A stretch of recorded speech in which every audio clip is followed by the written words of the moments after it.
There was a fence row behind my father's barn where nothing was supposed to grow. And for 31 years, nothing did. Not because the ground was bad, because of what came out of a bucket, not a bottle.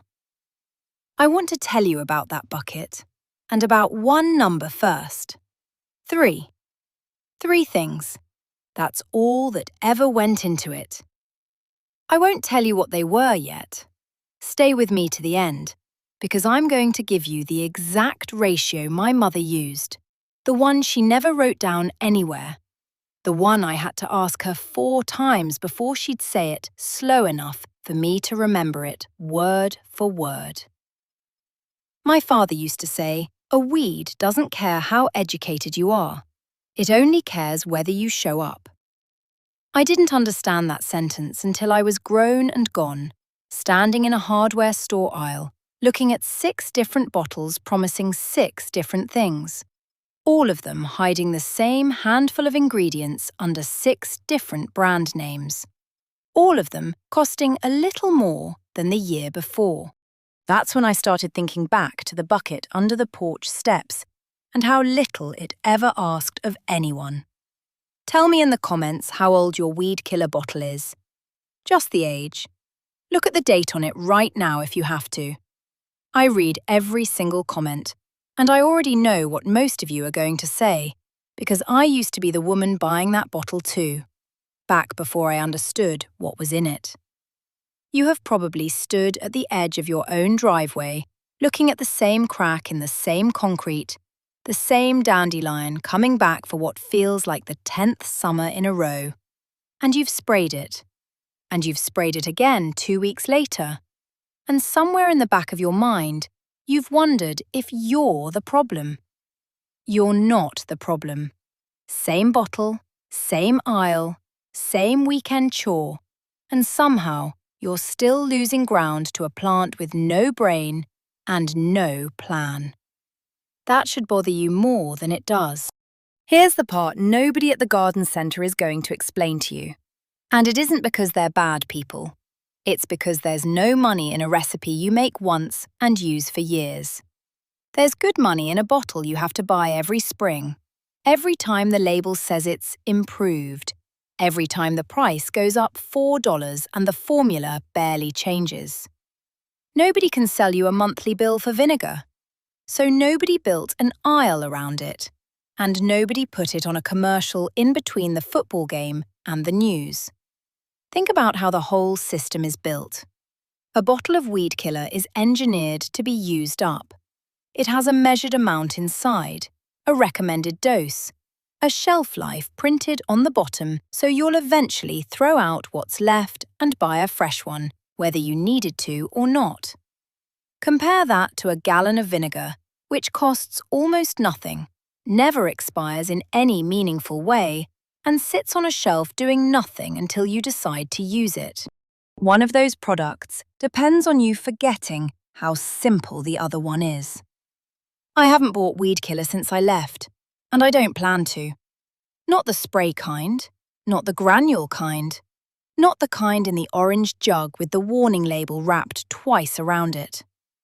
I left that behind the same year I left the milking schedule and the propane lamps.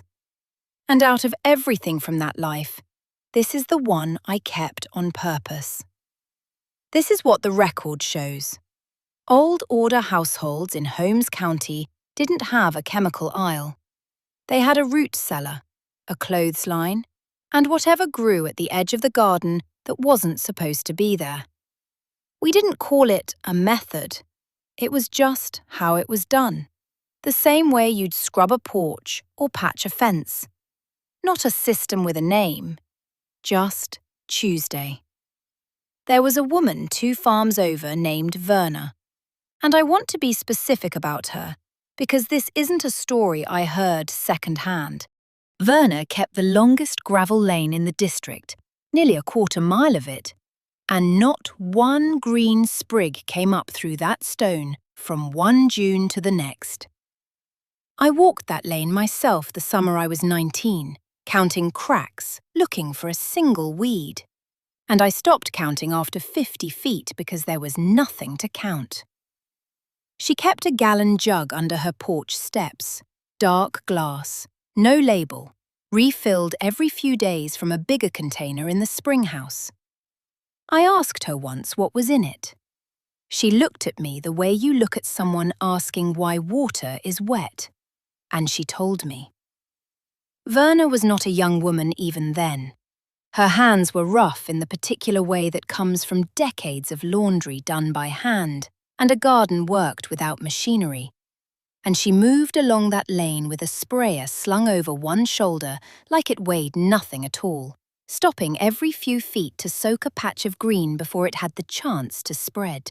She told me once that her own mother had taught her the ratio standing at that same porch step, and that she couldn't remember a single summer of her life without that jug somewhere nearby. There was no ceremony to it. She didn't call it a remedy or a method. She called it Tuesday, the way you'd call sweeping the porch Tuesday.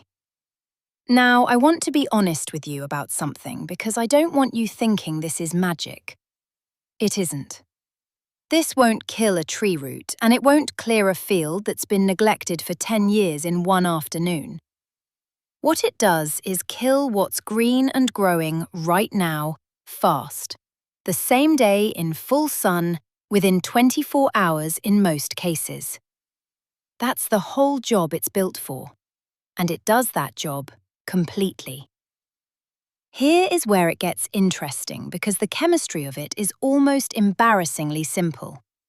You need plain white vinegar, the strongest acidity you can find on a regular store shelf, which usually sits around 5%. You need ordinary table salt or rock salt. The kind sold for water softeners works just as well. And you need a small amount of liquid dish soap, the plain blue kind, nothing scented, nothing with extra moisturizer in it. Chemists would tell you the soap acts as a surfactant. Thirsty is the right word. It breaks the surface tension on the leaf so the vinegar doesn't just bead up and roll off. It soaks in instead, the way water soaks into a dry sponge instead of sliding across a waxed table. For 1 gallon of vinegar, you stir in 1 cup of salt until it's fully dissolved, which takes a little patience and a wooden spoon. And then you add 1 tablespoon of the dish soap at the very end, stirring gently so it doesn't foam up over the bucket. That's the whole recipe. 3 ingredients, 1 container, and maybe 4 minutes of stirring. You pour it into a spray bottle or a garden sprayer, and you go after the weeds on a dry, sunny morning, because rain within a few hours will wash it away before it has time to work. You spray the leaves, not the roots, and you spray until they're wet, but not dripping into the soil around anything you actually want to keep alive, because this mixture doesn't know the difference between a dandelion and a tomato plant. By that evening, you'll see the leaves starting to wilt and darken. By the next morning, most annual weeds are finished. Brown, crisp, dead at the surface. Deep-rooted perennials like dandelion or thistle may come back from the root and need a second pass 2 or 3 weeks later. But each treatment costs you almost nothing and takes almost no time. There's a version of this with stronger vinegar, the kind sold as horticultural strength, sitting closer to 20% acidity instead of 5. It works faster and hits tougher weeds harder, but it also burns skin and eyes far more easily, and it needs gloves and real caution in the handling, not just a passing thought. I'd tell anyone starting out to begin with the ordinary kitchen vinegar first. Get a feel for how it behaves in your own yard, in your own sun, on your own soil, before ever reaching for the stronger version. Midday sun matters more than people expect. Spraying on a bright, dry day between late morning and early afternoon gives the mixture the best chance to work fast, while a cloudy, cool day will slow the whole process down by a day or two without changing the final result. I want to walk you through the mistakes because I made every one of them myself before I understood what was wrong, and I'd rather you skip straight past them. The first mistake: spraying in the middle of a windy afternoon, which means half the mixture ends up on your shoes and the other half on a flower bed you were trying to protect. Wait for a still morning. The second mistake: using too little salt because you're worried about the soil and ending up with weeds that wilt for 2 days and then bounce right back, stronger than before. The salt is not optional if you want the kill to hold. The third mistake: pouring it onto soil you actually plan to plant in later that same season. Salt lingers in the ground longer than the vinegar does, so use this on gravel, walkways, fence lines and driveway cracks, not on garden beds you intend to use again soon.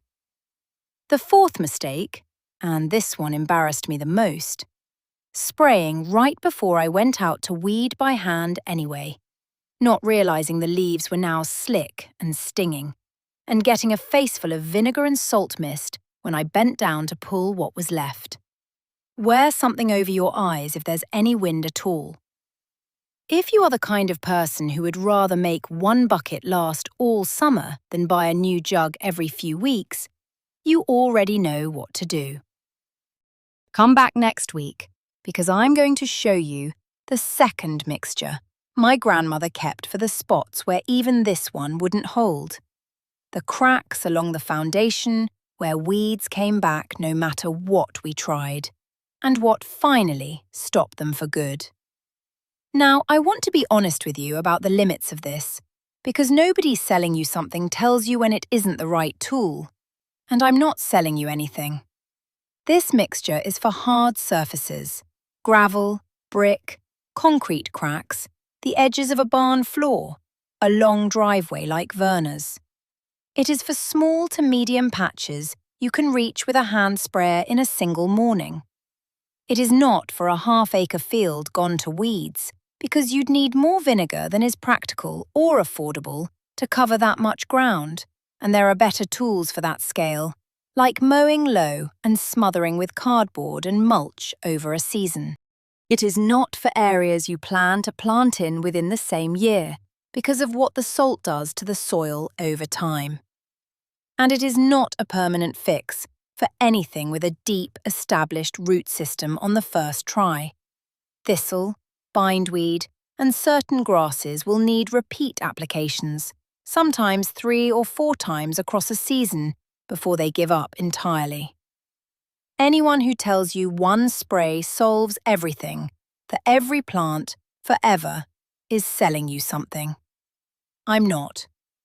It also isn't a fix for ground that's going to be walked on by bare feet or pets right away, since the salt residue can sting on broken skin or a paw with a small cut, so give it a day to settle, and a light rinse with plain water if it's somewhere people and animals pass through often.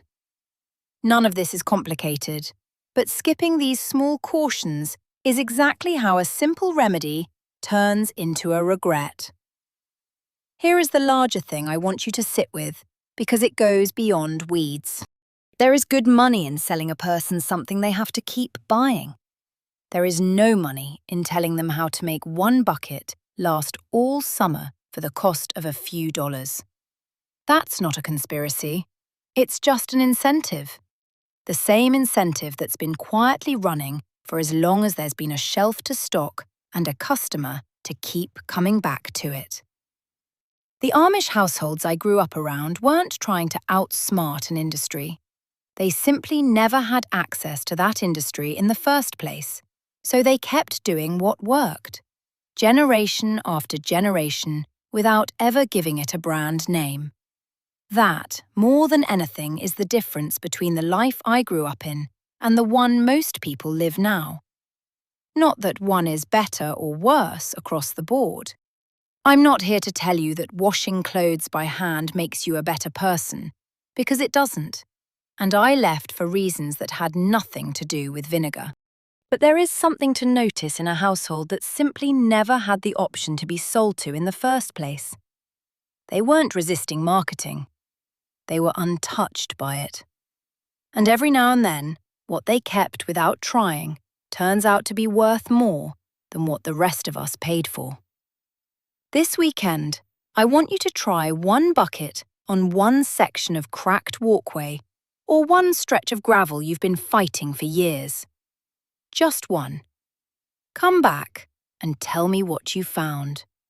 And tell me specifically how many days it took before you saw the leaves go from green to brown. Type the word "gone" in the comments if the weeds in that one spot never came back at all.